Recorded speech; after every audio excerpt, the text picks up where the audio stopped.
being yourself and really just being the quarterback for this team. And I don't have to do anything more, and I think our team is plenty good enough to go out and compete and give ourselves opportunities to win. But I think the guys understand where we're at. I think they also understand that the season's not over.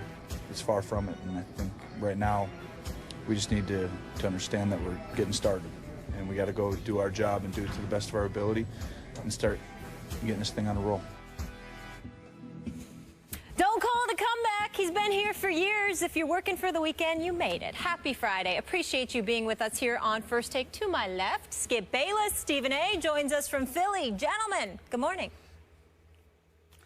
What's up, LL Kurum? How are you doing? What's going on, Skip? I'm good. What's going on, man? I cannot compete today with that outfit.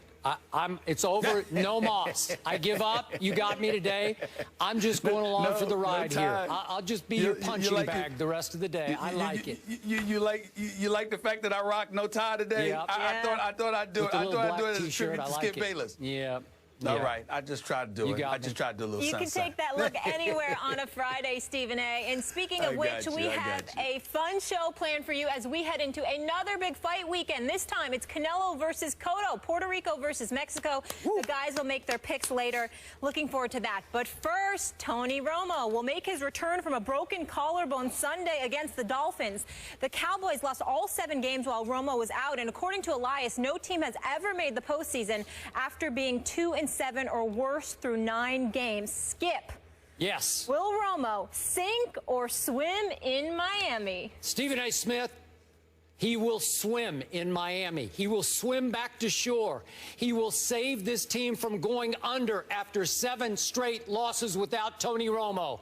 But I will say, before I give you all the whys of my argument, that if I am wrong, I will sit right here on Monday and I will say, I was dead wrong about the 2015 Dallas Cowboys. They are over, dead, and gone. That's what I will say on Monday if they lose. But they are not going to lose. Their season starts now.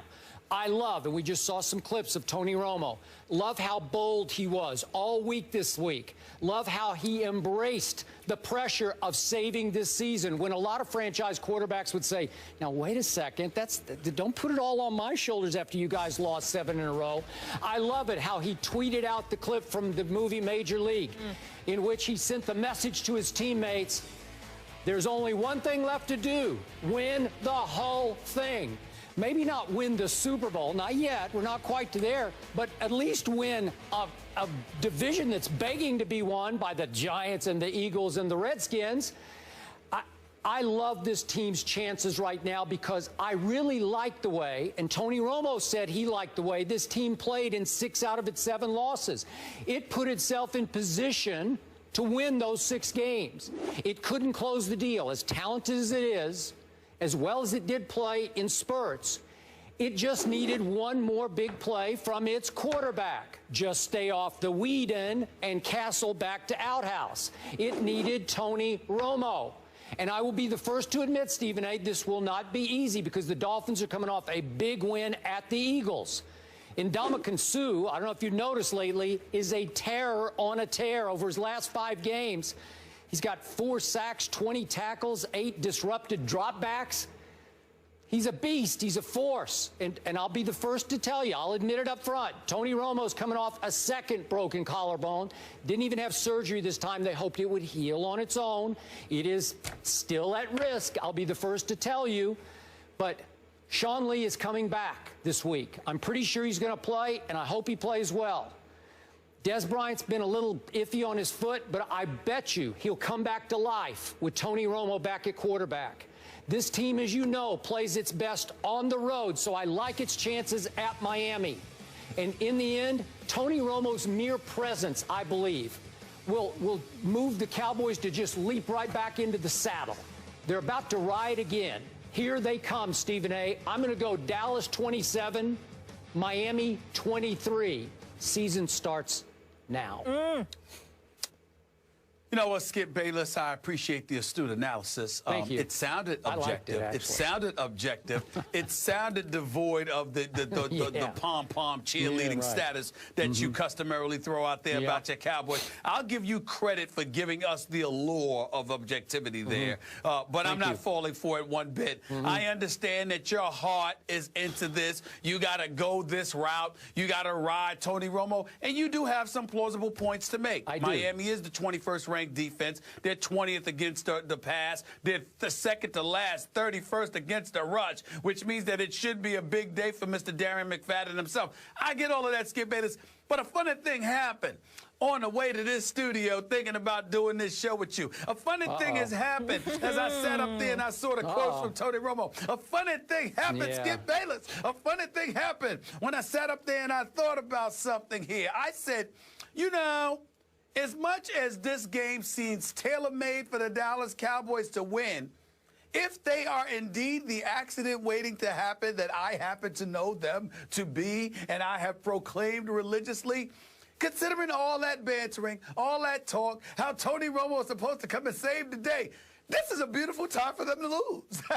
I mean, I could see it coming, Skip Bayless. I'm picking Miami to win this game. I'm thinking that the Miami Dolphins, with the Ryan Tannehills of the world, with the Lamar Millers of the world, okay, with the Landrys of the world, with the Matthews of the world, even with the Greg Jennings of the world chipping in and what have you, I just have this funny feeling that Ndamukong Suh is going to get to Tony Romo. Will he knock him out of the game or something? No. But will he rattle him a little bit to the point where he's just not himself, hasn't fully recovered? Will he give us indications and reasons to believe that Tony Romo just may have come back a bit too prematurely, even though he's supposed to be right on schedule, because this is right around the time he was predicted to come back anyway? I think all of those things are possible. So from a football perspective, in terms of your astuteness in breaking it down, you're absolutely right. Considering Miami's paltry run defense, combined with the fact they're not that great against the pass and they're not that great defensively overall, okay, I look at it from that perspective, and their inability to really make but so much noise offensively from time to time this year, inconsistent to say the least, I would sit there and say the Dallas Cowboys have every reason to believe they should win this game. But I watched the Miami Dolphins last week against the Philadelphia Eagles. I watched them be down 16-0. I watched them hold the Philadelphia Eagles to 3 points over the last 3 quarters. I watched them neutralize an Eagles offense that, whether it's Sam Bradford or Mark Sanchez, with a Jordan Matthews, with an Ertz or a Selleck, with an Aguilar, with a Huff, with a Riley Cooper, with the DeMarco Murrays of the world, Philadelphia Eagles offense was still neutralized. Why can't the same thing happen in South Beach for the Dallas Cowboys? I'm just of the mindset, Skip, I'm going to go with my heart today, just like you go with yours, even though you're trying to deny it in this particular situation. I'm going to pick the Miami Dolphins to win this game, Skip Bayless, 26-19. To 19, odd score. Yes. But I do love odd score. Here's what I love about your pick.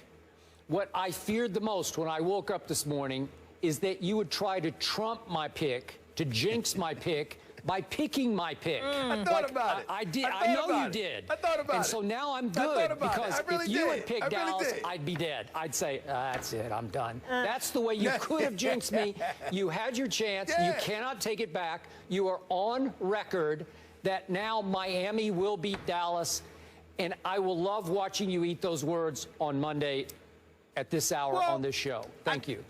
I think it's important to keep in mind, Skip, that 6 of the last 7 weeks I picked Dallas to lose those games. Okay, and they lost. So I was actually right on the money, to be quite honest with you. So no Romo, no count. I understand. You can just throw them all out. To you. Yeah. They didn't count to you. You picked them to win a few of those games. I did. You know, and they should just let you down. And if they had Johnny Manziel, they might have won 5 of them. But that's a whole nother issue. Oh, goodness. It's okay. It's okay. I can live with it, because thankfully your Giants and those Eagles and even those Redskins participated, played right along with the demise of my Dallas Cowboys, to the fact that they also suffered their demises, and they all have 5 losses, and I'm still good. I'm 2 games back in the loss column. Season starts now. No problem.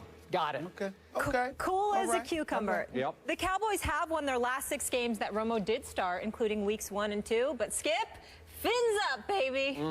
Oh, you got him too? No, I'm just rooting for him as a Giants fan. Yeah, I got it.